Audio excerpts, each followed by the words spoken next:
দেবকী নন্দন কৃষ্ণ গীতা পাঠেন তুষ্যতি যথা ন বেদৈদানেন যজ্ঞ তীর্থব্রতাদিভি।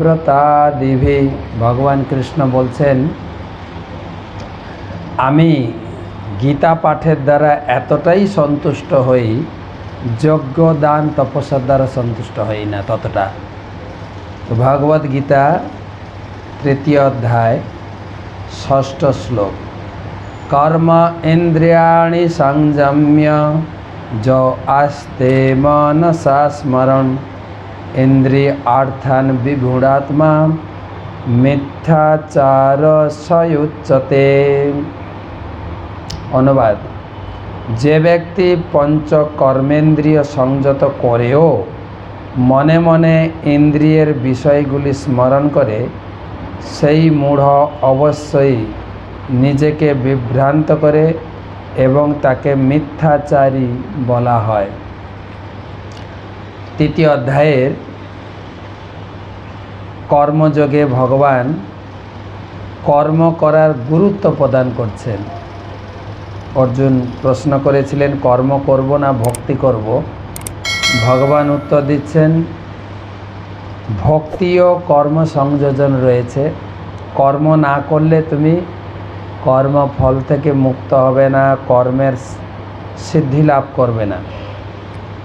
এবং গতকালকে আলোচনা করেছি, কর্ম না করে আমরা কেউ থাকতে পারবো না।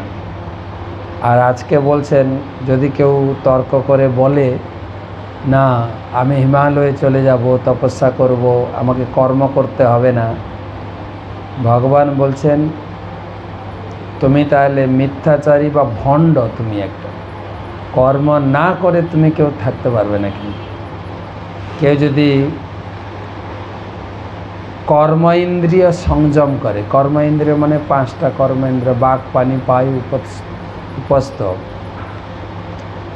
তো বাক্যের দ্বারা, হাতের দ্বারা, পায়ের দ্বারা যদি আমরা কর্ম না করি, কিন্তু আত্মা তো কর্মরত, মনে মনে ইন্দ্রিয় সুখ ভোগের চেষ্টা করব, তো তাকে বলা হয় ভণ্ড।